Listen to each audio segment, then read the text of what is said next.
The wisest person I ever met in my life, a third grade dropout. Wisest and dropout in the same sentence is rather oxymoronic, like jumbo shrimp.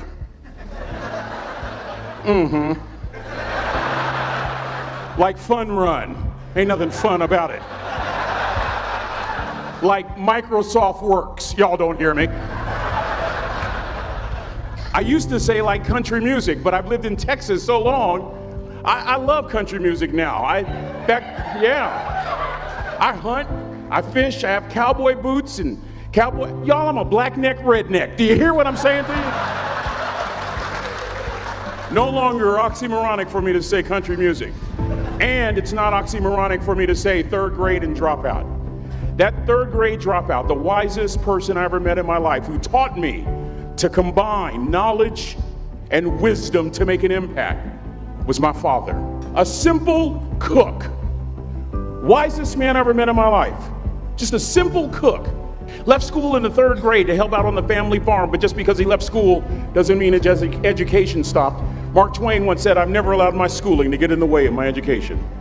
My father taught himself how to read, taught himself how to write, decided in the midst of Jim Crowism, as America was breathing the last gasp of the Civil War, my father decided he was going to stand and be a man. Not a black man, not a brown man, not a white man, but a man. He literally challenged himself to be the best that he could all the days of his life. I have 4 degrees. My brother is a judge. We're not the smartest ones in our family. It's a third grade dropout daddy. A third grade dropout daddy who was quoting Michelangelo, saying to us, "Boys, I won't have a problem if you aim high and miss, but I'm going to have a real issue if you aim low and hit." A country mother quoting Henry Ford, saying, "If you think you can or if you think you can't, you're right." I learned that from a third grade drop. Simple lessons. Lessons like these. Son, you'd rather be an hour early than a minute late. We never knew what time it was at my house because the clocks were always ahead. My mother said for nearly 30 years, my father left the house at 3:45 in the morning. One day she asked him, "Why, Daddy?" He said, "Maybe one of my boys will catch me in the act of excellence. I want to share 2 things with you." Aristotle said, "You are what you repeatedly do." Therefore, excellence ought to be a habit, not an act. Don't ever forget that. I know you're tough, but always remember to be kind. Always. Don't ever forget that. Never embarrass mama. Yeah. If mama ain't happy, ain't nobody happy. If daddy ain't happy, don't nobody care. But you know, I'm trying to tell you. Next lesson. Lesson from a cook over there in the galley. Son, make sure your servant's towel is bigger than your ego. Ego is the anesthesia that deadens the pain of stupidity. Y'all might have a relative in mind you want to send that to. Let me say it again. Ego is the anesthesia that deadens the pain of stupidity. Pride is the burden of a foolish person. John Wooden coached basketball at UCLA for a living, but his calling was to impact people. And with all those national championships, guess what he was found doing in the middle of the week? Going into the cupboard, grabbing a broom, and sweeping his own gym floor. You want to make an impact? Find your broom. Every day of your life, you find your broom. You grow your influence that way. That way you're attracting people so that you can impact them. Final lesson. Son, if you're going to do a job, do it right. I've always been told how average I can be. Always been criticized about being average. But I want to tell you something. I stand here before you, before all of these people, not listening to those words, but telling myself every single day to shoot for the stars, to be the best that I can be. Good enough isn't good enough if it can be better, and better isn't good enough if it can be best. Let me close with a very personal story that I think will bring all this into focus. Wisdom will come to you in the unlikeliest of sources, a lot of times through failure. When you hit rock bottom, remember this. While you're struggling, rock bottom can also be a great foundation on which to build and on which to grow. I'm not worried that you'll be successful. I'm worried that you won't fail from time to time. Person that gets up off the canvas and keeps growing, that's the person that will continue to grow their influence. Back in the 70s, to help me make this point, let me introduce you to someone. I met the finest woman I'd ever met in my life. Back in my day, we'd have called her a brick house.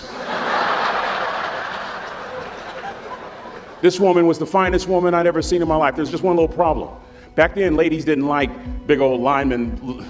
The Blind Side hadn't come out yet. They like quarterbacks and running backs. We're at this dance, and I find out her name is Trina Williams from Lompoc, California. And we're all dancing, and we're just excited. And I decide in the middle of dancing with her that I would ask her for her phone number. Trina was the first one. Trina was the only woman in college who gave me her real telephone number. The next day, we walked to Baskin & Robbins ice cream parlor. My friends couldn't believe it. This has been 40 years ago, and my friends still can't believe it. We go on a second date, and a third date, and a fourth date. We drive from Chico to Vallejo so that she could meet my parents. My father meets her. My daddy, my hero, he meets her, pulls me to the side and says, "Is she psycho?" But anyway, we go together for a year, 2 years, 3 years, 4 years. By now, Trina's a senior in college. I'm still a freshman, but I'm working some things out.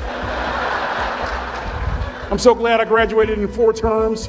Nixon, Ford, Carter, Reagan.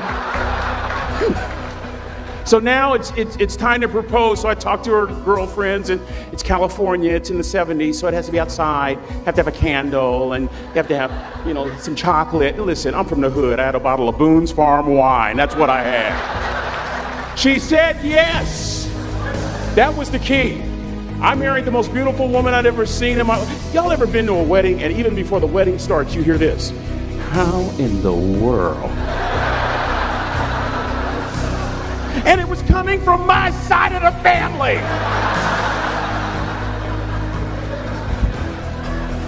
We get married, we have a few children, our lives are great.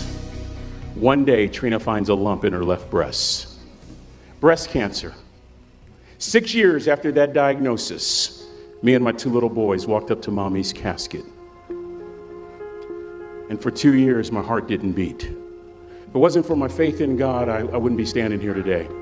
If it wasn't for those 2 little boys, there would have been no reason for which to go on. I was completely lost. That was rock bottom. You know what sustained me? The wisdom of a 3rd grade dropout. The wisdom of a simple cook. We're at the casket. I'd never seen my dad cry. But this time I saw my dad cry. That was his daughter. Trina was his daughter, not his daughter-in-law. And I'm right behind my father, about to see her for the last time on this earth. And my father shared 3 words with me that changed my life right there at the casket. It would be the last lesson he would ever teach me. He said, "Son, just stand. You keep standing. You keep standing, no matter how rough the sea, you keep standing." And I'm not talking about just water. You keep standing. No matter what, you don't give up.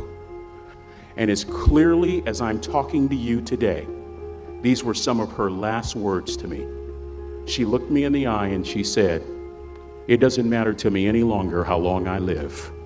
What matters to me most is how I live." I ask y'all one question, a question that I was asked all my life by a 3rd grade dropout. How you living? How you living? Every day, ask yourself that question, how you living?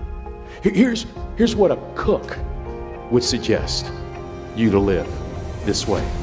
That you would not judge, that you would show up early, that you'd be kind, that you'd make sure that that servant's towel is huge and used, that if you're gonna do something, you do it the right way.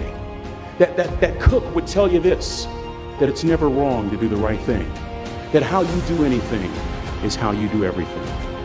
And in that way, you will grow your influence to make an impact. In that way, you will honor all those who have gone before you, who have invested in you. Look in those unlikeliest places for wisdom. Enhance your life every day by seeking that wisdom and asking yourself every night, how am I living? May God richly bless y'all. Thank you for having me.